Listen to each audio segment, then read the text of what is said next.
Si tu le sens partir, tu le réveilles. Non, je sais que là, c'est sûr, je ne dormirai pas. Mais Kitsour Rabbeinu, un jour, il a dévoilé une Torah dans l'Ikouté Moran. Cette Torah, elle parle du fait qu'il y a une Torah qu'elle peut être écrite, qu'elle peut être dit, mais pas être écrite. Il y a une Torah qui peut être écrite, mais pas diffusée. Etc. etc. Et Rabbeinu, il parle à ce sujet-là d'une Torah comme ça et comme ça et comme ça. Et quand Rabbeinu, il a dévoilé cette Torah-là, Rabbi Nathan, il est rentré en flamme, qu'il a presque perdu ses forces. Il est parti en bruit.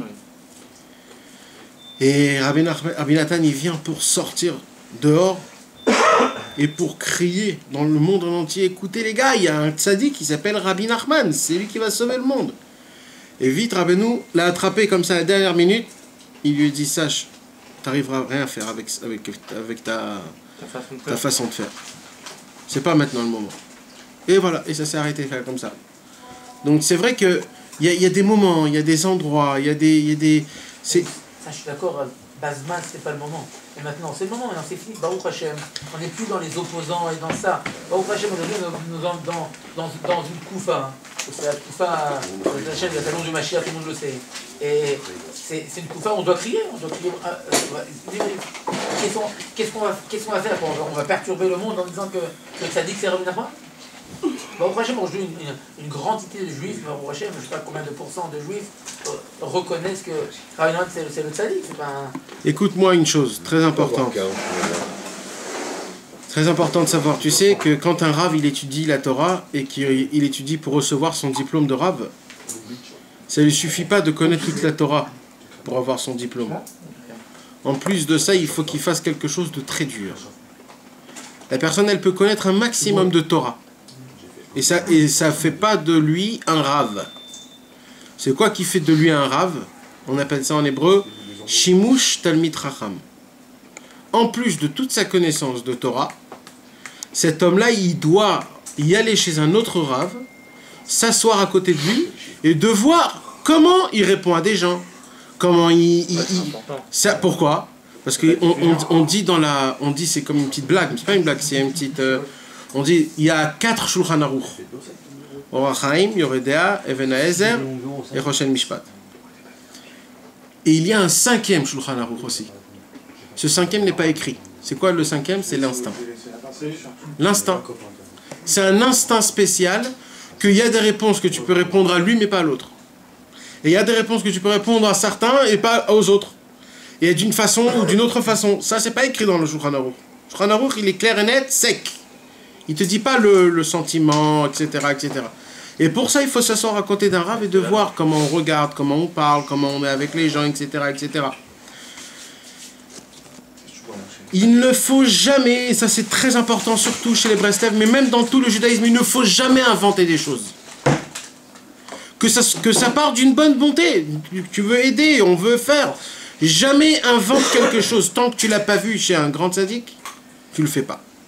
Même que tu as toutes les raisons de tout faire. On n'a jamais vu que le chemin, c'est d'y aller dehors et de crier de toutes nos forces et de dire que Rabbi Nachman, c'est ça l'essentiel, etc. C'est pas ça le chemin. Rabbi Nathan nous a donné des points. Comment faire ce travail-là? La première chose, c'est diffusion des livres. C'est quoi une diffusion des livres? Pourquoi il n'y a pas comme les autres Hasidouyotes? Par exemple, chez les Chabad, c'est important de parler. Chez les Chabad, il y a les Shluchim, il y a les Choser, il y a les gens les Madrichim.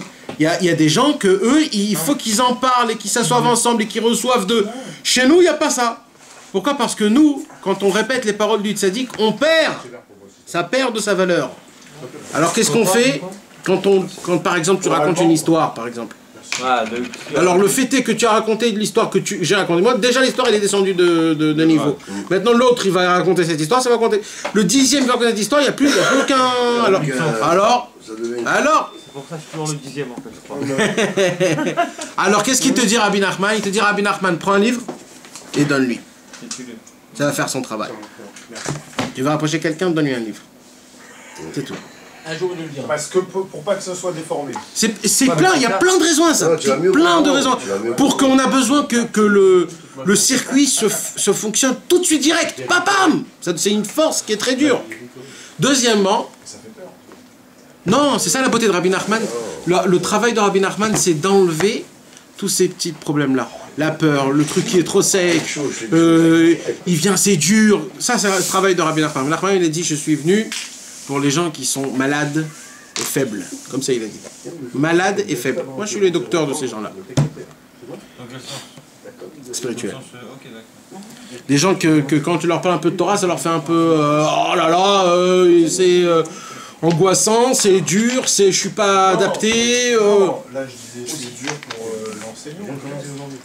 Pourquoi? Parce que si tu rencontres, c'est pas le flow, ce que tu veux dire. Exactement, c'est pour ça que je lui donne un livre. Comme ça, ça parle directement. Ah, moi j'en ai reçu des livres.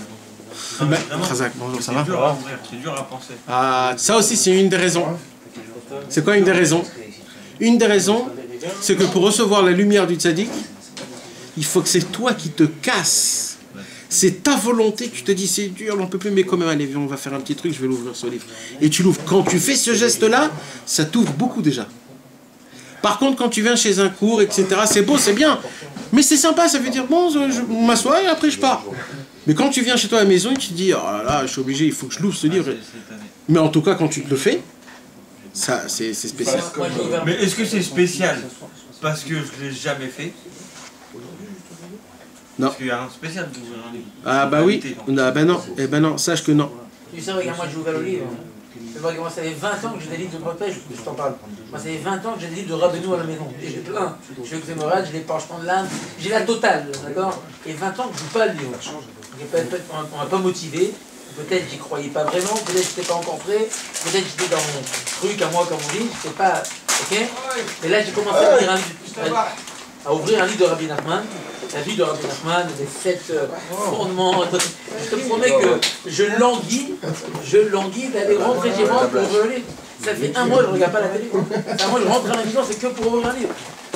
J'arrive pas, et je languis. Et moi, je me réveille à 3h du matin, mais en sursaut, j'arrive pas à dormir, je livre le livre. Tellement que je languis de savoir la suite. Et les pages, je les mange. Moi, je suis pas quelqu'un qui lit. Moi.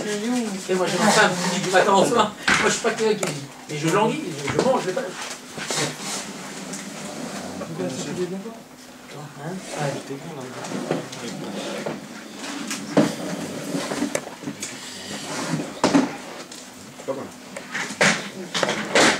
C'est comme ça qu'on fait passer la Torah. La Torah, elle se fait passer d'un récipient à 100% à un autre récipient à 100%. C'est dommage de passer d'endroit à endroit en perdant des pourcentages.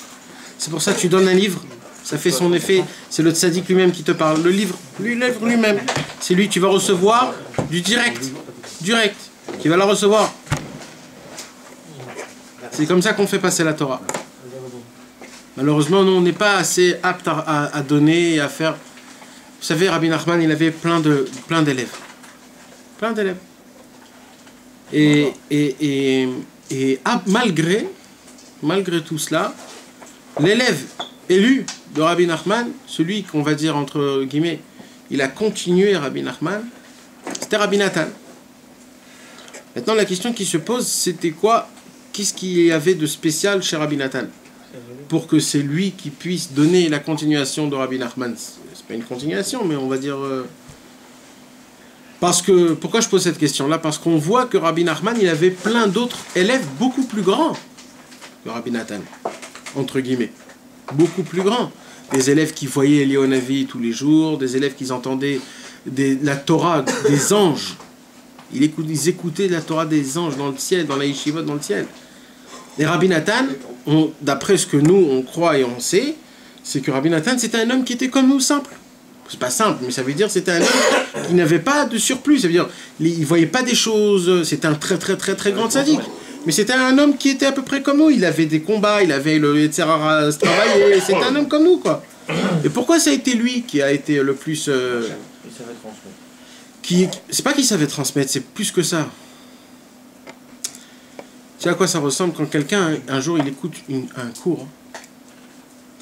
Alors, dans le cours qu'il a entendu, dans les 100% du cours qu'il a entendu, il va se rappeler surtout des choses qui lui a parlé. Donc ça se peut que moi, je veux lui donner X, mais parce que Y, ça lui parle, c'est Y qui va le prendre. Donc, quand maintenant je vais répéter un cours que moi j'ai entendu, je ne vais pas répéter le cours que j'ai entendu, je vais répéter le cours qui m'a parlé. Ce que j'ai ressenti. Maintenant, donc, quand la personne va raconter, ça se peut que ça ne lui parle pas à l'autre. Et alors là, t'as tout foutu en l'air. Rabbi Nathan, la beauté qu'il avait, c'est que Rabbi Nathan, quand il est rentré chez Rabbi Nachman, il a dit dès maintenant, j'ai plus rien. Allez, zéro, on met tout à zéro. Allez, on fait reset dans l'ordinateur, on efface tout, on reprend tout dès le début. Maintenant, qu'est-ce qu'il faisait Rabbi Nathan? Tout ce qu'il entendait, il répétait tout depuis le début jusqu'à la fin, sans être concerné et de dire ça me parlait, ça parlait pas. Et c'était ça la beauté de Rabbi Nathan. C'est qu'il pouvait te donner à un 100% tout ce qu'il avait donné Rabbi Nachman. Par contre, les autres, c'était... À l'oral. Tout était énormément... Les autres, c'était de très très grands tzadikim, ils avaient compris la Torah de Rabbeinu. Mais, parce qu'ils avaient en plus de tout ça des autres Torahs qu'ils ont vu à étudier, des autres choses, à cause de ça, ils ne pouvaient pas être ceux qui continuent la roue. Et c'est des gens comme ça que nous, on doit être. Tu sais, ça ressemble à quoi, ils disent? Ça ressemble à un miroir. Tu t'imagines si tu te regardes dans une glace et que d'un coup, tu vois un bouton en plein milieu du nez. Maintenant, tu touches ton nez et tu te dis, il n'y a pas de bouton, là, je vois pas de bouton. Mais tu vois dans le miroir, il y a un bouton. Tu te dis, c'est quoi ce truc-là? Il n'y a pas de bouton. C'est que le miroir, il te fait un reflet comme lui, il veut. J'ai envie que tu aies un bouton, alors il te fait un bouton. Ça ressemble à ça quand quelqu'un il donne une explication à ce qu'il a entendu. Maintenant, quand il s'approche, il voit que dans le miroir, il y avait une petite tache ronde, et en fait, c'était ça le bouton. Quand le miroir, il est sale, ce qui va te reprojeter, c'est une figure sale. Moi, je suis sale. Quand je reprojette un cours de Rabbi Nachman, je le reprojette très sale. C'est comme ça. C'est pour cela que les grands tzadikim avant, qu'est-ce qu'ils faisaient? Ils allaient, ils venaient, et ils lisaient de ce qu'il y avait écrit. C'est pour ça que nous, dans nos cours ici, le mardi soir, on a commencé à parler de Torah de Rabbeinu, mais on n'a jamais étudié une Torah de Rabbeinu comme il faut. Parce qu'on ne peut pas étudier, on n'a pas encore le... Mais maintenant que ça fait Baruch Hashem déjà longtemps qu'on s'assoit ensemble, on a commencé à prendre des livres. Et c'est pour cela qu'on lit d'un livre, pour que vous sachiez c'est quoi le mécor, c'est-à-dire la racine, et après nous on développe ce qu'on développe, mais vous sachiez que c'est ça la racine. C'est pas quelque chose que moi je dis ou que je rajoute, ou etc. C'est juste pour que ça soit un peu plus écoutant, compréhensible, etc. Et quand c'est des personnes qui viennent, qui font leur démonstration pendant 1h30, c'est comme ça que c'est écrit, vas-y, ta ta ta ta ta ta ta ta ta. Et les mecs, c'est vrai que c'est beau tout ce que tu dis, t'as dit un paquet de connaissances, etc. Mais là, tu te l'as pété, là, depuis le début jusqu'à la fin, là. Tu te prends pour qui? Tu te prends pour quoi? Alors c'est quoi la Torah? C'est de se faire montrer qui et comment, etc. C'est ça, et ça c'est très important, hein. Ne croyez pas. Parce que quand on écoute d'un rave qui a un peu de la gahava, la personne elle devient gahava aussi. Malheureusement. Bonjour les amis. Alors Mickaël. Comment va? On est là. Comment vas-tu? On est là. Tu gagnes même plus de temps. Ouais, maintenant ça y est. Il est là pour cette absence. Répétitif. Hein? C'est un grand mérite. Ça marche. Tu veux un petit verre toi aussi? Ouais, il a compris frérot. C'est tous les jours. Il vient maintenant lui. Ça va Nathan? Ça Dieu David. Employé maintenant. Combien de thé mon Dieu? Si tu compares, on a 10. Arrête de... Ah, pas parler de moi.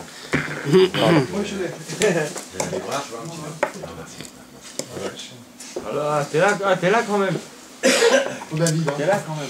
Oui. Vous avez bien mangé aujourd'hui? Vous avez remercié notre midi? C'est David. Manger la même chose aujourd'hui. Tout le monde a mangé la même chose. Tu peux commencer avec sur, s'il te plaît. Ok. Qu'on en finisse. Bon les gars, on va commencer à attaquer ce soir notre conversation numéro 19. C'est un petit peu tout ce qu'on a commencé à parler. Là, Rabbi Nachman va nous parler de quelque chose d'important. Il va nous parler de quelque chose que malheureusement, on ne fait pas tellement attention à ce sujet-là. Là, ce soir, mes amis, on va parler d'un languissement et d'une représentation comment un juif doit se conduire. Je suis avec toi, je pense. C'est quelle Torah, 18 là 19. Rabbi Nachman va nous décrire un petit peu c'est quoi sa volonté de comment nous on doit se comporter. Chaque rave, il a des élèves et chaque rave, il a des réclamations qui réclament à ses élèves. Comme vous êtes mes élèves, je veux que vous tenez à carreau. Donc il faudrait que vous faites comme ça, comme ça, comme ça et comme ça et comme ça. Et vous savez qu'est-ce qu'on dit, mes amis? On dit que comment on reconnaît un rave? On voit ses élèves. Comment ses élèves se conduisent, comme ça on voit un rave. C'est comme ça. C'est le reflet, exactement. C'est comme l'expression qu'on dit, dis-moi qui tu fréquentes, je te dirai qui tu es. Exactement. C'est exactement pareil. Il dit Rabbi Nachman, tellement ça va très haut, c'est que...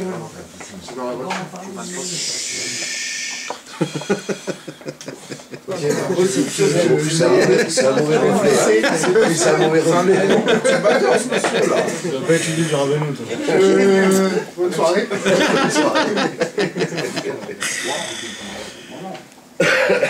Et il va encore plus loin, Rabbi Nachman, il dit que des fois, si une personne elle a un petit peu le chlouk, comme on dit, il est fin, il a une possibilité de reconnaître, quand il voit un visage de quelqu'un, de reconnaître c'est qui son maître. Pourquoi? Parce qu'un vrai élève, avec la mesure du temps, il commence à avoir l'apparence de son maître, de parler comme lui, de se conduire comme lui, un petit peu comme ça. Comme vous savez, je ne sais pas si vous voyez, mais des fois, quand vous voyez que des gens qui sont mariés, ça fait 40, 50 ans qu'ils sont mariés ensemble. Exactement. Vous voyez que le mari et la femme, ils commencent à se ressembler. Physiquement, je parle. Physiquement. La figure, ils ont une figure, on dirait que c'est des sœurs. Des frères et des sœurs. Pourquoi? Parce que la pensée... Il a décalqué sur elle. Après, il va se tuer, comme ça, il croit qu'il a tué elle. Ouais, il m'a sorti. C'est pour ça. Il la voit tellement qu'il lui ressemble. Il en peut plus. Quand un jour il s'est réveillé, il était blanc, elle a dit oh, tu ressembles plutôt à la voisine là. Et pourquoi ça se passe ça? C'est parce qu'en vérité, ce qu'un homme pense, c'est ça ce qui dégage dans sa figure. Ça veut dire quoi? Pourquoi dans les livres des tzadikim, il y a écrit comme ça que, vous savez, il y a une expression qu'on dit, j'ai vu ce rave, on dirait qu'il était comme un ange, tout blanc, tout beau, comme un bébé. C'est quoi cette expression qu'on dit? C'est parce qu'en vérité, c'est comme ça que ça se passe. Plus un tzadik, il est beau, il a une présence qui est importante, et on voit qu'il est pur, il est blanc, on voit quelque chose, une grâce, il a une grâce dans sa figure, qu'elle dégage quelque chose, une lueur qu'on a d'un coup, comme une honte, ou alors comme une humilité, qu'on se dit, waouh, c'est quoi ce... Pourquoi ça? C'est parce qu'en vérité, c'est tout ce qu'il a dans sa tête, c'est ce qu'il dégage, c'est ce qu'il envoie, c'est comme ça que sa figure, elle est formée. D'ailleurs, c'est de là où vient la racine de la racine de la racine de la racine de la racine de la beauté d'une femme. Aujourd'hui, malheureusement, c'est parti en... Je veux pas dire. Non, pourquoi? Parce que c'est parti en cacahuète. Ça existe encore. Mais d'où est venu le fait qu'un homme se marie avec une belle femme? Aujourd'hui, c'est devenu... Aujourd'hui, c'est complètement égoïste, c'est complètement désir, plaisir, complètement physique. C'est complètement pour moi-même, parce que je veux que ma femme, elle est belle, et je veux kiffer ma race, etc., etc. Mais d'où c'est venu depuis le départ? Avant, il y a 500 ans, il y a 1000 ans. Il y a 500 ans et 1000 ans, ils n'étaient pas comme ça. Même les goïms, ils n'étaient pas comme ça. Aujourd'hui, on est complètement descendu. Non, c'est pas ça. Le Rambam, il explique. Vous savez qu'il y a une halakha dans le Shulchan Aruch, dans le Mishneh Torah la Rambam, pardon. Une halakha, hein, c'est une halakha. Comme quoi, le Kohen Gadol, il ne peut pas se marier avec toutes les femmes qu'il veut. Oui, c'est vrai. Non, je parle, attends. Non, c'est-à-dire, un Kohen Gadol, mis à part ce que la Torah nous a dit, c'est-à-dire qu'il faut qu'il se marie que avec une... comment on dit ça? Une vierge. Que avec une vierge. Mis à part ça, il y a encore plus de 20 conditions à remplir. Tu peux les énumérer quelques jours comme ça? Pourquoi il y a un Cohen là ici? Non, mais stage, T'allais le dire de toute façon. Hein? T'allais en parler. En particulier, je les connais pas par cœur. Mais peut-être une autre fois, je pourrais vous les dire. On va les lire dans le livre. Mais là-bas, il y a écrit plus de 20 conditions de comment une femme elle doit être que pour le Kohen Gadol. Parce que comme le Kohen Gadol, c'est qui le Kohen Gadol? C'est le représentant du peuple juif. Il va parler à Hachem de nous, etc. Il ne peut pas être stam un homme. Ça doit être quelqu'un de vraiment important. Amen. Donc sa femme, elle doit être aussi pareille. Et là-bas, il y a écrit qu'il faut qu'elle soit parfaite à 100%. Maintenant, parfaite à 100%, c'est pas à nos yeux, les gars. C'est pas qu'elle soit blonde aux yeux bleus, avec les mesures et les... etc. C'est pas ça du tout. On parle pas de ça du tout. C'est pas la... Ça, c'est des bêtises de première, ça. Après un gosse soudeur, c'est pas pareil. Non, c'est bon. Non, mais c'est vrai, faut être La raison, c'est éphémère en fait. Ah ouais, c'est éphémère. Et puis en plus, nous, quand on vieillit, on est encore plus beau. Une femme, quand elle vieillit, la peau. Non, mais c'est vrai, non, mais faut être franc, frérot. Sincèrement, nous, on n'a pas besoin de passer ni sur la table, ni de refaire des trucs. Plus on vieillit, plus on est beau. On se dilate un peu, hein, aussi. Attends. On se dilate un peu. Hein. Ah, c'est pas grave. Non, mais il est perdu, excuse-moi. C'était pas du tout ce que je voudrais. C'est pas du tout Un petit clin d'œil du mot. Ouais, lui, il veut dire complètement le contraire, et lui, il rentre dans un film. Là-bas, dans le Rambam, il nous dit comme ça qu'il y a des critères. Quand on dit des critères, des critères. Il y a des critères. C'est quoi une vraie femme belle? Et ça, mes amis, quand vous le lisez, vous vous disiez, il n'y a pas plus beau au monde que notre Torah. Il parle de Midot. Non, de beauté. Ouais, des midos. De beauté, Bémet. La vraie beauté d'une femme. Pas soi-disant le maquillage, etc. Aujourd'hui, une femme, elle est, on dirait un, je veux pas dire quoi, elle se maquille, on dirait, je sais pas qui. Oui. Et après, quand elle se réveille le matin, côté truc, elle le voit, elle dit, c'est quoi ce truc-là? C'est toi? Donc, la Torah nous donne... La Torah... Les gars, là, venez, on reste un peu des hommes, là, des gens sérieux, là. C'est quoi les critères? On va pas en parler de ça, parce que c'est pas ça notre... Ah, mais là, il est prêt à acheter le livre et à lire direct. Là, il va ouvrir très vite. Non, tu dis c'est la beauté intérieure. Oui, ou mais la c'est pas... beauté, Non, je parle de la beauté extérieure, physique. Ah ouais? Physique. Physique. La beauté pure, quoi. La qui est beauté bizarre, pure. moi. Physique. Attendez, mes amis, là. Tu peux dire une beauté physique si chacun a ses goûts. Alors, la Torah te donne la véritable beauté physique au goût de la Torah, que c'est le vrai goût. Authentique. Maintenant, tes goûts à toi, c'est pas tes vrais goûts. Tu sais pourquoi? Parce que tes goûts, tu les as appris de quelqu'un d'autre. Donc c'est faux. Donc c'est pas des vrais goûts. Et c'est ça, c'est pour ça que je dis la beauté. Pourquoi je dis la beauté? Parce que cette beauté-là, elle reste tout le temps. Et quand tu sais que c'est ma femme, elle a ça, tu dis il y a rien au monde qui peut ressembler à ça. C'est la beauté la plus grande. Elle devient belle. Et c'est la vraie beauté. Maintenant, écoutez bien. C'est pas là, on est vraiment parti à l'autre côté. Là. Ah ouais, messieurs. Maintenant, pourquoi je vous raconte tout ça? Parce qu'encore une fois, je reviens. À la racine. À la racine. À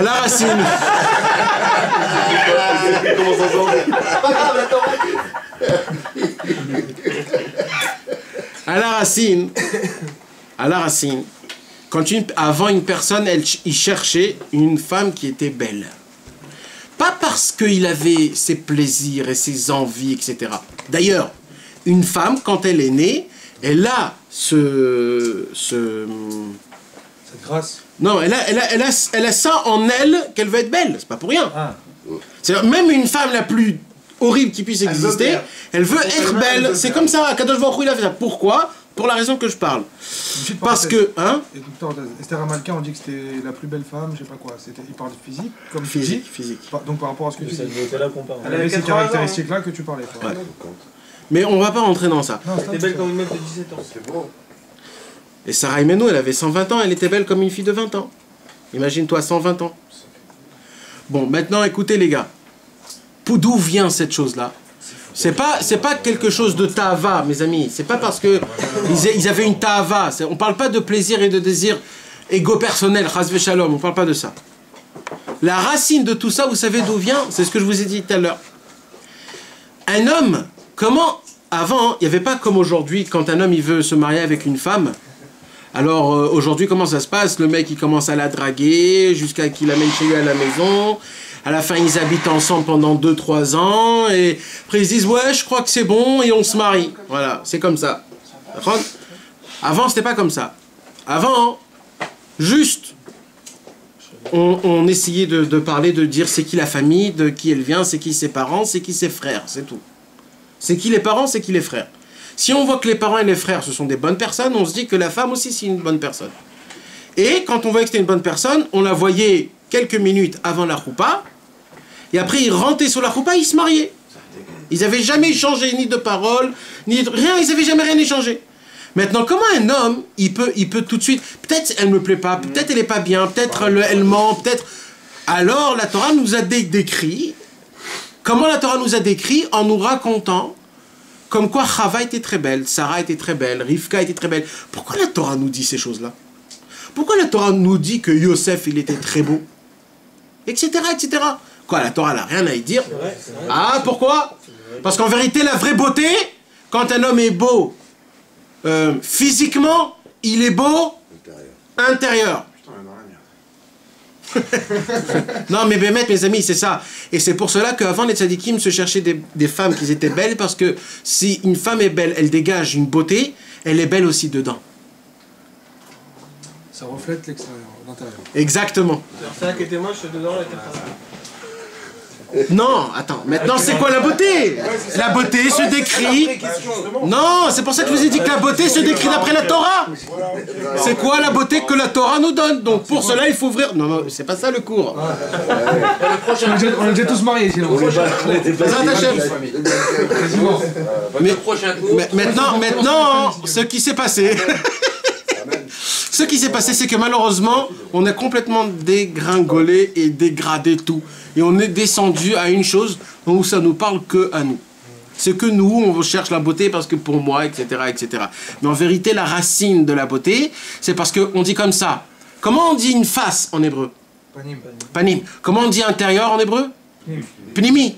Panim, pnimi. Ce qu'il y a dans ta face, c'est ce qu'il y a dedans. Panim, pnimi. Pourquoi? C'est ça, ce qui dégage extérieur,ment c'est ce que tu as intérieurement. Donc, quand un homme il se marie ou qu'une femme il se marie, il se maquille, pardon, il se maquille, je ne vais pas dire que c'est assourd, mais c'est juste une... En vérité, qu'est-ce qu'il veut faire? Il te ment. C'est pour tromper. Il trompe, voilà, je suis très belle, moi. Je suis très belle, je te veux. Mais ça, c'est juste un exemple, hein, mes amis. Ne croyez pas qu'on n'a pas le droit de se maquiller, etc. C'est juste un exemple comment, avant le monde, aujourd'hui, le monde, il a complètement changé. Avant, il n'y avait pas ces choses-là. Il n'y avait pas le maquillage. Il y avait des autres choses. Il n'y avait pas le maquillage. Avant, il y avait les huiles. Ça, il y avait. Mais il n'y avait pas de maquillage. Des odeurs, les odeurs. Il y avait, non, c'est pas des odeurs, c'est des huiles, surtout des huiles. Il y avait beaucoup des sortes d'huiles qui radoucit la peau, qui fait plusieurs choses comme ça. Il y avait beaucoup de tarchitim. Comment c'est quoi un tarchit? Des bijoux, mais pas du maquillage. Le bijou, c'est pour embellir encore. C'est pour faire ressortir. C'est comme une photo, par exemple, qui est simple. Tu veux la faire ressortir, tu mets un derrière en noir, bam, ça sort le photo. Donc c'est ce qu'ils voulaient faire les femmes, ressortir la beauté. Mais pas de changer la beauté, de se maquiller, de faire des trucs et je veux pas rentrer dans les détails, vous comprenez? Ouais, mais Hachem, il a vu la catastrophe aussi, ça. Il a vu? La catastrophe, c'est même pas de maquillage. Ah, aujourd'hui. Donc, mes amis, c'est pour cela que tout ça, pour revenir à notre chose essentielle et importante, c'est qu'en vérité, un tzaddik, mes amis, un tzaddik, il a des élèves, et on peut catégoriser, si on veut, un tzaddik par rapport à ses élèves. On peut. Pourquoi? Parce que ce que le tzaddik il dégage, il le fait faire habiller dans la face, dans la personnalité de l'homme. C'est comme ça les choses. Pourquoi? Parce qu'on prend du pnimi du tzaddik, donc notre panim devient comme le panim du tzaddik. Par contre, Rabbi Nachman de Breslev a dit, moi, j'ai aucun élève. Parce que personne ne me connaît vraiment, et tout ce que je vous ai enseigné, ce sont mes excréments. Hein? Excusez-moi? C'est un mot assez fort quand même.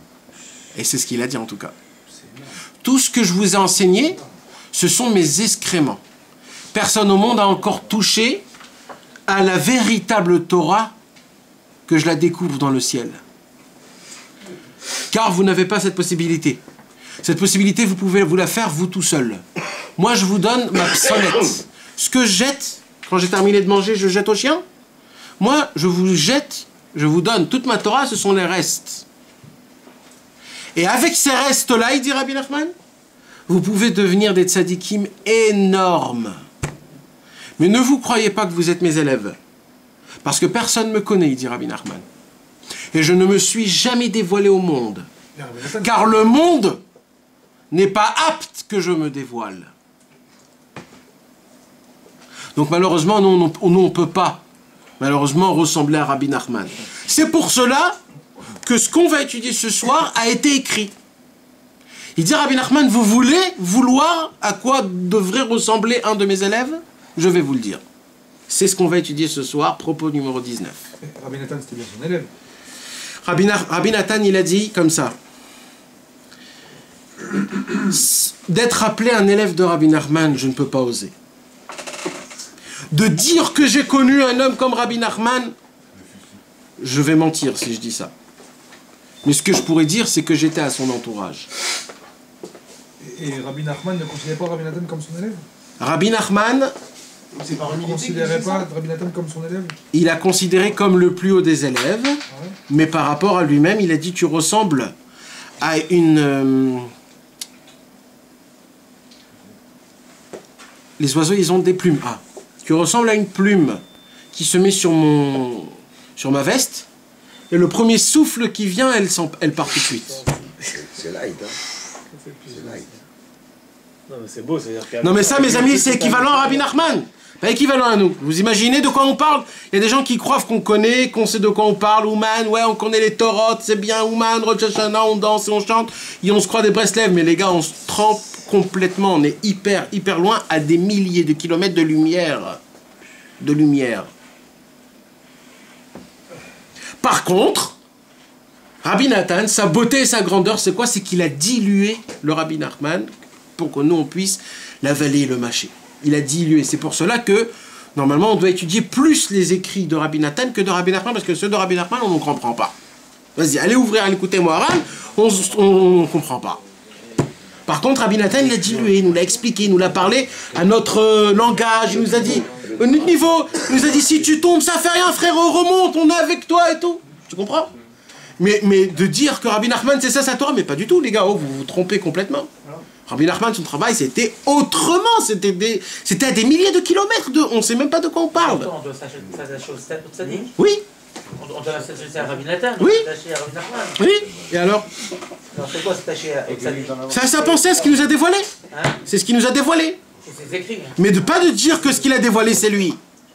Ce qu'il nous a dévoilé, c'est rien du tout, c'est une petite miette.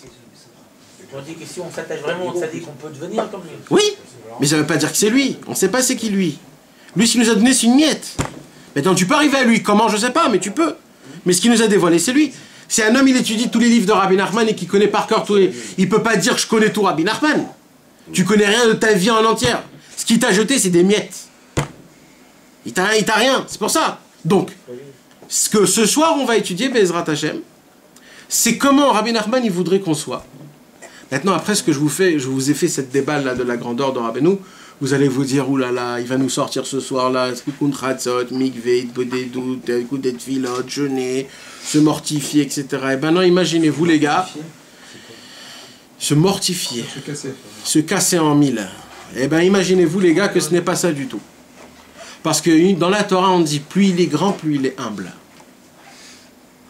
Ce que Rabbi Nachman va nous demander, en vérité, ce qui va nous décrire, vous savez, c'est ce que ça veut dire?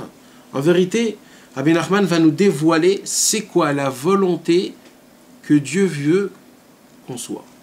C'est très fort ce que je suis en train de vous dire. C'est-à-dire que Rabbi Nachman, il est monté dans la pensée de Dieu, si on peut le dire. Et il a essayé de décrire à un maximum, à un 100%, comment Hachem, il veut à quoi on ressemble. Et c'est ce qu'on va étudier là ce soir, mes amis. Donc sachez que chaque mot, c'est vraiment important. Vraiment important. Il faut essayer d'être attentif et pour écouter vraiment comment ça se passe. Alors, notre frère Jérémiaou Calderon va nous lire notre Sichot Haran. Maintenant, il faut le lire lentement, doucement. Propos numéro 19 pour celui qui l'a pas. Pour celui qui l'ont, essayez de regarder attentivement et d'essayer de voir. Bechavod. Il poursuivit. J'avais en moi le vif désir d'amener tout un chacun à la pratique, à faire en sorte que chacun ait le devoir d'étudier chaque jour un certain nombre de pages et persévère dans son étude ou prenne sur lui d'autres tâches saintes. Attends. Qu'est-ce que tu as lu là? Son but à lui, c'était que tout le monde étudie pas un minimum, mais que tout le monde étudie tous les jours et persévère. Donc ça veut dire en faire un petit peu plus, un petit peu plus. Et qu'ils prennent sur elle, enfin sur eux, d'autres tâches. Donc ça tout le temps de rajouter et d'évoluer. Essaye d'être un peu plus pointilleux, précis. Sur quoi Rabbi Nachman a mis ici le point là? Que chaque jour on étudie un certain nombre de pages, qu'on persévère dans son étude, qu'on se renforce dans son étude, et qu'on se rajoute, ou prenne sur lui de tâches. Qu'on se rajoute tout le temps un petit peu. Tout ce qu'on va dire, il faut essayer de le pratiquer, de l'accomplir. Pas que d'étudier. Vas-y. J'ai l'impression que c'est presque chiffré. Il y a une sorte de quantité, il y a une notion de quantité. Ouais, minimum et quelques pages. Il y a une notion de quantité de quelques pages et d'autres tâches saintes, un nombre d'autres. Quelqu'un d'autre veut me dire quelque chose? On va dire, c'était son désir. Alors d'abord... Moi je pense que là en fin de compte il a voulu dire même celui qui est tout en bas, lui aussi il a le droit d'étudier. Parce qu'on est mal, c'est-à-dire qu'on donne une mauvaise apparence. C'est beau. Que même celui qui est tout en bas, même s'il met pas ses TF, on fait pas ça. Il faut applaudir les gars, il faut applaudir. Allez Pichon. Écoutez les gars, Il n'y a pas d'en bas. comment on appelle quand il y a une histoire et qu'on veut dire une... Non, on met un titre en... Comment ça s'appelle? Un titre. Un titre. Un titre. C'est quoi le titre de ce qu'on va étudier là ce soir? L'étude. Non, pas du tout. C'est pas du tout l'étude. Là, c'est juste il commence par ça, après il part dans un autre... Le titre de cette conversation, c'est la pratique. De faire un maximum. Faire. Ne pas rester... vous connaissez les philosophes qui restent sur leur... ils ont un super beau truc. Il va vous parler des heures et des heures. Comme à la télévision. Ils ont des trucs à vous dire sur tout. Et le mec, il est assis toute la journée. Il fout rien, le mec. Comme un livre. Exactement. Il peut dire lui, il est bien, lui, il est pas bien. Mais lui, rien du tout. Il va rien faire. Rabbi Nachman, il dit, moi, je suis exactement l'opposé de ce mec-là. Moi, je suis un genre du mec, comme on dit, Baruch Omer Ve'oseh. Béni soit celui qui parle et qui fait tout de suite après. Et mort me'at ve'aseh arbe. Parle un peu, mais fait beaucoup. Là, Rabbi Nachman va nous parler de... Des fois, il y a des gens, malheureusement, ils ne font pas assez. Ou ils se contentent, on va dire, un petit peu de ce qu'il y a. Hein? Des très grands parleurs. Des très très grands parleurs. Et vous savez les gars, celui qui parle beaucoup, c'est celui qui fait rien du tout. Ouais. C'est comme ça qu'on dit. Il dit Rabbi Nachman, pour vous parler, vous êtes des grands bluffeurs. Il dit Rabbi Nachman, moi ce que je voudrais dans ma vie en entière, d'amener des gens à la pratique. Moi je veux avoir des gens pratiques, qui vont et qui font, de faire des choses. Alors, Ils disent et qu'ils font pas. non, il y a des gens, ouais, là on parle de quelque chose d'autre. Autre chose. Là, on parle de quelqu'un que son travail à lui, c'est quoi? C'est qu'il se dit, moi, je suis un homme de Asiya, je sais pas comment... D'action, exactement. Moi, je vais pas rester dans mon coin et je vais, soi-disant, de ma chaise et de mon téléphone, je vais bouger le monde. Rabbi Nachman dit, sois de celui-là qui est dans la guerre et qui combat. Rabbi Nachman dit, ne sois pas derrière ton bureau et tu combats derrière ton bureau à la guerre, avec les téléphones, avec le marché, etc. Mais il en faut comme ça aussi. Oh, non, il n'en faut pas. Il n'en faut pas. Tu diriges les équipes. Ouais, c'est faux. Il dirige les équipes, c'est le général qui est dedans là-bas, les généraux. Ouais, oui. C'est comme ça. Et normalement, les généraux en Israël, ils sont en première truc. Première loge. C'est comme ça. Il dit Rabbi Nachman, moi je veux des combattants dedans. Pas les gens qui se la pètent et qui se lui disent ouais, va là-bas à droite, va à gauche, le mec il est super bien, il a le masgan à côté de lui, et l'autre il est en train de, avec le sang en train de couler. C'est pas ça, moi je veux que tu sois dans l'action. Rabbi Nachman il dit ça, moi je veux que tu sois parti, un juif, il doit faire partie de l'action. Il doit chercher, voilà, et c'est ça le terme de ce qu'on va étudier, un juif doit chercher toute sa vie à faire un maximum d'actes, de agir. Il faut agir les gars, il faut se réveiller. Il ne faut pas rester, se dire un jour va venir, un jour je vais changer, un jour viendra. Voilà, il peut continuer à dormir ce mec. Non. Rabbeinu il dit toi frérot, il faut que tu te lèves tout de suite, il faut que tu pars et que tu rentres. Allez vas-y. Pas un jour j'irai. Salis-toi les mains. Si tu ne salis pas les mains, tu n'arriveras nulle part.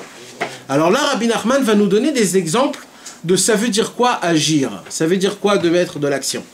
Une des choses que Rabbeinu qui commence donc cette conversation, c'est quoi? Il dit Rabbi Nachman, moi j'aime bien les gens qui étudient beaucoup. Comme il nous a dit mon ami Jérémy, non, toi, comme quoi c'est surtout le nombre de pages, c'est ça que tu as dit, la quantité. Voilà. Et ça c'était une bonne réflexion. Pourquoi c'est une bonne réflexion? Alors je vais vous dévoiler quelque chose que peut-être vous le savez, peut-être vous ne le savez pas. Je ne sais pas si vous le savez, mais dans les yeshivot aujourd'hui, dans la Torah, dans le monde de rabbin, dans le monde de Torah, etc., il y a beaucoup une shita, une façon de penser, pas juste de penser, même d'accomplir, d'agir. Que comment ils utilisent la Torah? Comment? Ils prennent une Gemara, par exemple, et ils étudient un paragraphe, et ils le démontent d'en haut à en bas, à l'envers et à l'endroit, en long et en large, et ils peuvent rester 1 mois, 2 mois sur une quinzaine de lignes. Quelques mois, hein, mais les amis, c'est comme ça que ça marche. Aujourd'hui dans les yeshivot, c'est comme ça que ça marche. Moi j'ai étudié dans une yeshiva comme ça, et la majorité des yeshivot, ils sont tous comme ça. Et en fur et à mesure, à la fin de l'année, quand tu te dis qu'est-ce que j'ai étudié aujourd'hui, cette année, tu veux 2 pages.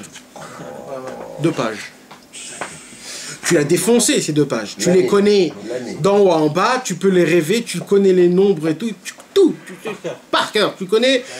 Toi-même, tu pouvais les écrire tellement tu les connais. Mais, qu'est-ce que tu as étudié? 2 pages. Alors, il y a.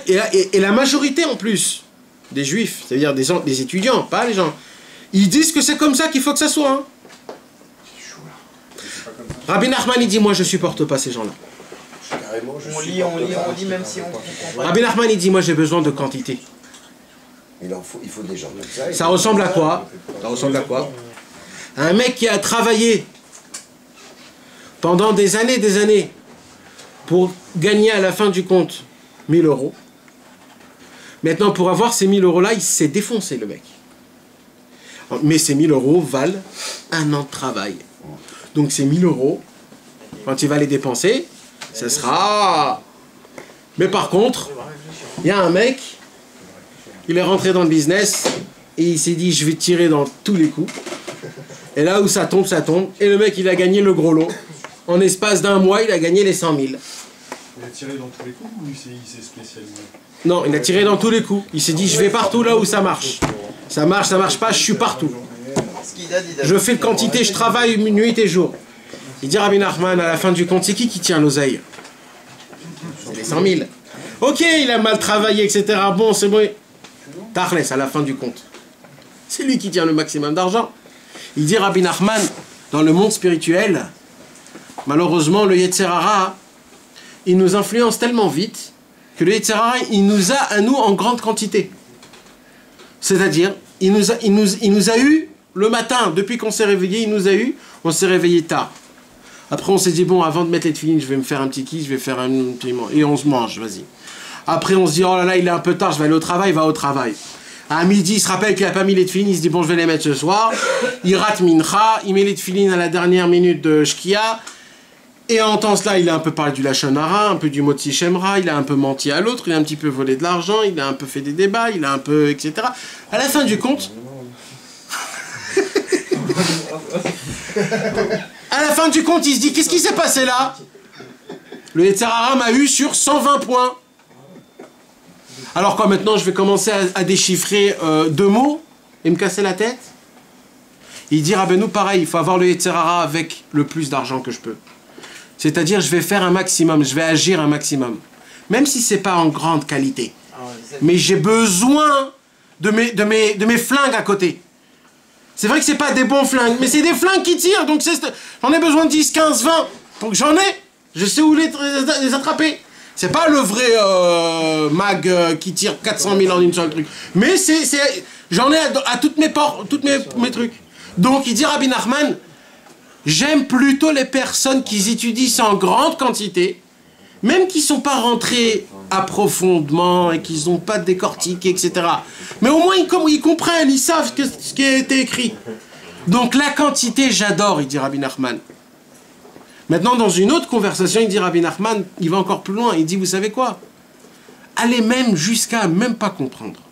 Ça veut dire qu'il vaut mieux lire un livre entier que 2 pages et les comprendre complètement. Exactement, chez Rabbi Nachman, ça marche comme ça. Pourquoi il dit Rabbi Nachman? Il dit Rabbi Nachman pourquoi? Parce que quand tu vas terminer ce livre, tu vas pas le remettre dans la bibliothèque, tu le recommences. Et la deuxième fois, quand tu vas l'étudier, tu vas comprendre beaucoup plus. Et la troisième fois, tu vas le comprendre complètement. Et c'est qui le gagnant? C'est toi. Tu as terminé tout le livre en 3 ans. Lui a terminé 4 pages en 3 ans. Alors qu'est-ce que tu as foutu? Oui, mais il va mieux détailler la chose et il va détailler la chose sur un sujet. Non, mais mieux comprendre que la personne qui a lu. Ça se peut, mais sur un sujet. Par contre, moi, j'ai touché tous les sujets. Mais s'il a rien compris sur tous les sujets. Ça fait rien. Tu recommences encore une fois, tu vas le comprendre. D'abord, ça n'existe pas, il dit Rabbi Nachman. C'est écrit dans la Gemara. Girsa Chatzi Havana, comme ça il y a écrit. Un homme qui lit, t'es obligé, tu attrapes des choses. Et il raconte ça, Rabbi Nachman, et il dit comme ça ressemble à quoi? Ça ressemble que tu rentres dans un magasin de parfums. Et tu sens plein d'odeurs, etc. Et ben, sauf que t'as pas d'argent, tu ressors. Quand tu ressors, t'es parfumé. Et t'as acheté aucun. Dans les échantillons, c'est vrai. Voilà. Donc, il dit Rabbi Nachman, quand tu rentres dans un magasin de parfums, c'est la Torah.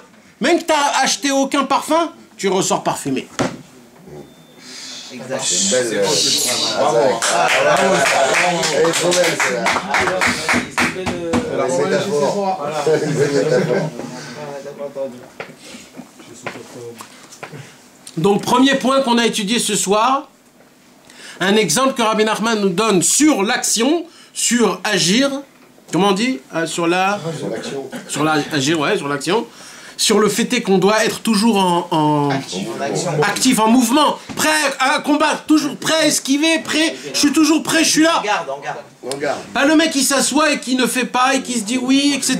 et qui parle et qui se dit attends, avant il faut que je connaisse, il faut que je voie, c'est quoi exactement? Non, on ne doit pas être de ce genre de personne. On n'a pas le temps.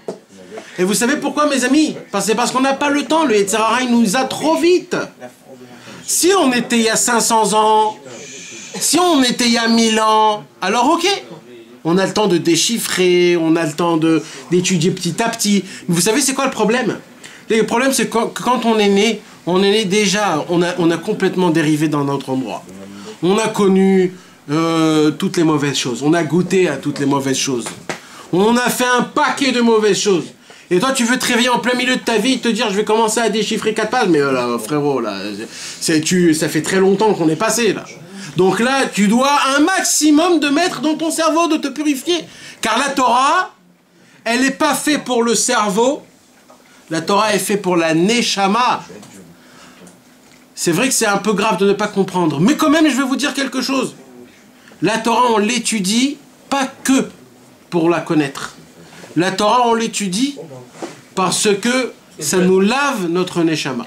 Quand on dit qu'on veut la connaître, ça nous la construit. On peut les rattacher un jour à avoir cet objectif réellement. Quand tu veux la connaître, c'est pour te rapprocher de Dieu. Parce que c'est ça le Inyan. Donc c'est ça que la question que je voulais poser tout à l'heure, mais tu m'as répondu après. Parce que finalement, tu m'as dit, oh, la deuxième fois, tu comprendras. Mais quand tu lis sans comprendre au départ, tu me dis, toi tu gagnes, mais à la fin, en réalité, pas tout de suite. Parce que tu dis que tu vas le relire et que la deuxième fois, tu vas comprendre. Mais au départ, vu que l'objectif, c'est de te rapprocher de Dieu, si tu n'as rien compris. Tu te rapproches de Dieu quand même. Qui t'a dit que tu te rapproches de Dieu? C'est parce que si tu as la compris connaissance. ça. Pas du tout, pas du tout. C'est pas la connaissance. C'est le fait est qu'un homme, il étudie la Torah, ça c'est le rapprochement directement. Le fait est que tu as ouvert un livre. Un homme qui va dans un cours de Torah et qui comprend rien, ouais. C'est pas un projet de Dieu, c'est un projet de Dieu. Oui, mais il aurait été plus s'il avait compris. Non, c'est ça qui te dit Rabbi Nachman. Ne croyez pas que tout dépend de ça. Ça, c'est les philosophes. T'as compris ou t'as pas compris? Ça, c'est les philosophes. Dans la Torah, c'est pas ça qui compte. Dans la Torah, ce qui compte, c'est le fait. Il se casse la tête. Si j'ai compris, si j'ai pas compris, etc. Alors, d'après toi, un homme qui n'a pas compris à la Torah, il a rien. Non, c'est ça. C'est-à-dire que, est-ce que si maintenant il se contente de jamais rien comprendre? Non, on parle pas de ça. C'est pour ça que je voulais te poser la question. Après, t'as répondu à tout ça. Non, on parle pas de ça. Un homme, il doit se casser la tête et d'essayer de comprendre, mais c'est pas ça qui doit le freiner. C'est pas ça qui doit le freiner. Tu t'imagines combien de gens ne comprennent pas la Torah, alors quoi? Ils vont se dire, si c'est ça, jamais je vais commencer. C'est foutu. Depuis le départ, c'est foutu. Tu prends des Français, ils ont un livre, ils comprennent rien de rien. Alors c'est foutu depuis le départ. Non, frère Oli, t'inquiète, c'est pas pour toi, c'est pour ta neshama, ça te lave. Tu te trempes dans le mikvé de la Torah. Donc c'est pour cela le premier point très important, les gars, d'essayer, on dit Rabbi Nachman, d'étudier en grande quantité. Vous savez c'est quoi en grande quantité? Pour nous, des gens comme nous, c'est de se dire tous les jours j'étudie une page. Est-ce que c'est faisable là, pour chacun de vous tous? Oui. Il n'y a que deux personnes qui me répondent là. Mais de quel livre? De celui que vous voulez.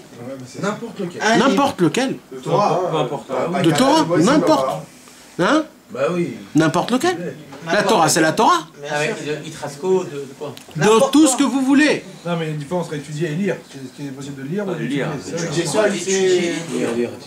Lire. Comment tu peux étudier seul si tu connais pas? Tu peux étudier ce que tu veux. D'abord. Mais c'est vrai. Comment tu peux pour étudier seul si tu connais pas? Mais D'abord, tu cherches un livre qui est lisible. À ta... En français, voilà. Je dis en... Bien sûr en français, je parle pas en hébreu, la personne... Ben non. Maintenant, pour ça, il y a des gens, des amis, des copains, que tu leur poses la question, dis-moi, tu connais un livre que je peux le lire là, tout simplement, vite fait, bien fait? Il prend des livres Paracha, il y a des... Paracha, ou Rabbeinu, le livre Rabbeinu. Rabbeinu, Les penchements de l'âme. Ça fait rien, biographie, c'est encore plus important. Ça nous donne la Hirat Shamaim. Il y a le Sefer Amidot. J'ai 70 pages, frère. De quoi? Les penchements de l'âme. J'ai Voilà. 70 pages. Oui, mais on te demande pas de comprendre. Mais on te demande pas de comprendre. C'est horrible de lire ça. Comprendre, Je sais. C'est horrible. Je sais, mais... C'est comme si tu fais rien. Non, eh ben sache que non. Sache que tu fais un maximum pour ta neshama. Un maximum. 70 pages, je suis La tâche, lire, tu vois. il y a les deux trucs qu'on a là, c'est qu'un ange est venu, qu'on a pris la Torah juste quand on était bébé, après c'est vrai, on connaît la Torah. Simplement, c'est un rappel. C'est pas possible qu'on ne connaît pas. Chaque jour, il connaît la Torah. Chaque jour, il connaît ce qu'il tape, il va comprendre. On a compris ce point-là, les amis? Donc c'est pas beaucoup de vous demander, d'étudier une page. On va pas dire recto verso même, juste une page, c'est-à-dire juste un recto. Pour tous les jours, il y a que pour la semaine. Il y a 4 pages. Il y a 4 pages. Voilà, on peut prendre ça par exemple et le lire tous les jours un petit truc. Comment il s'appelle un livre où il y a un petit peu de Tanakh, un petit peu de la page, un peu de Tanakh, un peu de Vim, un peu de truc. Malchus. Non, pas de Rock Israël. Rock l'Israël. Rock l'Israël, t'as un peu de tout, c'est de l'étude yomim. Rock l'Israël, vraiment, celui qui peut, il a son alam bas, celui qui fait ça. Je sais pas si c'est en français. Il y a en français, Mais bon, moi, ce que je dois vous dire, mes amis, c'est que Rabbi Nachman, il nous dévoile. Vous savez comment cette conversation a été dévoilée? C'est qu'une personne est venue chez Rabbi Nachman et il a dit, Rabbi Nachman, sache une chose. Il y a des gens qui sont pratiquants à moitié qui viennent chez toi. Il y a des gens qui sont complètement pas du tout pratiquants qui viennent chez toi. Il a dit, mais moi, c'est pas que je ne suis pas pratiquant. Moi, je suis encore très loin de ça. Je suis carrément, pas juste endormi. Je suis dans le mauvais chemin et je fonce dans le mauvais chemin. Il dit, Rabbi Nachman, ce que j'ai besoin, c'est que tu me donnes un conseil, mais il faut que ça soit direct. Parce que j'ai pas le temps de commencer à des choses qui marchent pas, et j'ai besoin d'un conseil direct là. Vous voulez prendre une claque? Et parce que c'est très grave, je suis en train de foncer dans l'autre côté. Et pour arrêter ce truc-là, c'est grave, je peux pas. Ne me dis pas d'y aller faire et de faire, parce que je le ferai pas. Donne-moi un conseil, que ce conseil puisse me truc. Qu'est-ce qu'il lui a dit, Rabbi Nachman? Il a dit, prends sur toi un temps, choisis le temps que tu veux, moi ça m'est égal. Si c'est 5 minutes, si c'est 10 minutes, si c'est 20 minutes. Mais ferme-toi un temps, que ce temps-là, tu étudies la Torah. Sans, et en étant pratiquant, sans rien faire. Juste étudier la Torah, c'est tout. Il lui a dit, ok, je vais prendre sur moi 20 minutes d'étudier la Torah, mais je te le dis tout de suite, il dit Rabbi Nachman, il lui dit cet homme-là, je vais pas du tout accomplir, je vais juste le faire parce que tu me l'as dit. Ça veut dire, moi j'ai rien envie de rien, c'est-à-dire, c'est vraiment un controverse. Il lui dit, Rabbi Nachman, ne t'inquiète pas, moi je te demande juste de l'étudier, c'est tout. Pendant 20 minutes, t'as dit 20 minutes, mais toute ta vie en entière. 20 minutes, toute ta vie. Vous savez ce qui s'est passé à cet homme-là? Cet homme-là, pendant 10 ans, il a étudié pas en étant pratiquant. 10 ans, il a tenu. Pendant 20 minutes, tous les jours, il s'est cassé la tête pour avoir un livre toujours à côté de ses... Lire ou étudier? C'est pareil? Lire. Mais lire, c'est étudier. C'est à moitié étudié. À moitié étudié. Lire, dans ton inconscience, quoi. Ouais. Mais t'es au toucher, que tu le veuilles ou pas. Ce qui s'est passé, les gars, c'est que après 10 ans, cet homme-là, il a fait un court-circuit à 180%. Et il s'est passé des choses que c'est pas la peine de raconter parce que c'est une longue histoire. Et cet homme-là a fait complètement tchouva. Sans se casser la tête, encore une fois. Juste en se disant, et jusqu'à la fin de sa vie, on raconte que le dernier jour de sa vie, il a fait son étude de 20 minutes, et après il a fermé ses yeux, il est mort. Ça veut dire qu'il a accompli ça jusqu'à son dernier souffle. Et ça, c'était un homme, mes amis, qui était plus grave que nous tous, ensemble. Réunis. C'était vraiment quelqu'un, juste il a tenu. Pourquoi? Parce qu'il dit Rabbi Nachman que la Torah en elle-même, sans que tu le comprends, juste le fait est qu'un homme il étudie la Torah en elle-même, juste la Torah en elle-même, elle a une force de faire sortir l'homme du plus profond de ses ténèbres jusqu'à la lumière. C'est pour cela qu'on va lire le prochain paragraphe qui nous parle de ça. Vas-y mon frère Jérémy, lis à haute voix lentement. Celui qui peut regarder, qui regarde. Je regarde. C'est où? Véamar, et il a dit. Et il ajouta. Que même en ce qui concerne les personnes très éloignées de la sainteté, qui sont tombées dans le piège du mal et se sont habituées au péché. Habituées au péché. Tu sais ce que ça veut dire habitué au péché? C'est normal. C'est pas que c'est devenu normal, c'est que quand il veut faire le péché, il y pense même pas s'il va le faire ou pas. Imagine-toi. C'est devenu instinctif. Instinctif. Habitué, là, il dit Regilin ba'averot. Écoutez, nous, on n'est pas de ce stade-là. Je vous dis la vérité. Nous, quand on veut faire une avéra, on se dit quand même, bon, ça se fait pas, bon, allez, je vais le faire. Ouais, ça dépend, mais la majorité, on va dire, la majorité. Là, Rabbeinu, il te parle des personnes qui sont complètement habituées au péché. Habituées. Le mec, il y pense même pas s'il va manger du porc ou pas. S'il va manger de la viande après du lait ou du lait après de la viande. Il y pense même pas, il s'en fout complètement. Il pose même pas la question si c'est cachère ou pas cachère. On n'est même pas dans ce stade-là, quand même. Eh bien, il dit Rabbi Nachman, même des gens qui sont dans ce stade-là. Eh bien, continue. La force de la Torah est telle qu'elle sera à même de les sortir des péchés auxquels elles se sont accoutumées. Maintenant, pas en lui faisant peur, en lui faisant la rasera. C'est un truc magique, sans explication. Sans explication. Ça se fait tout seul. Ça se fait tout seul. La Torah, elle lave. C'est comme plus qu'à Javel, c'est plus propre que propre. C'est le truc que quand tu le mets, tu t'as mal aux yeux. C'est la roue. Ouais. C'est le truc du four. Ouais, le wheat spirit. C'est la Torah, c'est le wheat spirit. C'est pas mettre ça, mes amis, c'est ça. C'est du feu contre le Yetzirara. C'est du feu. Sans que tu le veuilles, ça se fait. Vakasha, Tamshir. Car si elles viennent à se fixer comme règle immuable et comme obligation impérative d'étudier chaque jour, quoi qu'il arrive... C'est ça la condition. Répète encore. Car si elles viennent à se fixer comme règle immuable et comme obligation impérative d'étudier chaque jour, quoi qu'il arrive, tant et tant de Torah, il est certain qu'elles finiront par sortir des griffes du mal, car la Torah possède une très grande force. Vous imaginez quelle belle parole? Mes amis, ça c'est des paroles qui valent de l'or. Il n'y a personne qui peut nous dire des paroles comme ça. Il va nous faire sortir des griffes du mal. Qui ne veut pas être sûr qu'à la fin, à 120 ans, il s'est dit, moi j'ai été sorti des griffes du mal? Qui ne veut pas être certain? Qui est prêt de payer à des milliers pour arriver à ça? Là, Rabbi Nachman te dit tout simplement, frérot, moi ce que je te demande, c'est d'être en action, d'essayer de faire un maximum que tu peux dans l'étude de la Torah. T'essayes pas de te casser la tête à te comprendre. Si tu veux, tu peux, fais-le. Mais si à cause de ça, tu vas pas le faire, alors non! Fais, étudie même si tu comprends pas. Lis des pages sans que tu les comprennes. Pourquoi quand on prie, nous, on comprend ce qu'on dit? Alors? Et là, on se dit, si je vais prier ou pas, peut-être ça vaut rien, on se dit pas. On est obligé. On sait que ça a été écrit et que ça veut dire... Ah, la Torah, frérot, va Gita Boyomam Valaïla, dans la Torah, c'est une obligation d'étudier la Torah exactement comme la prière. Exactement comme la prière.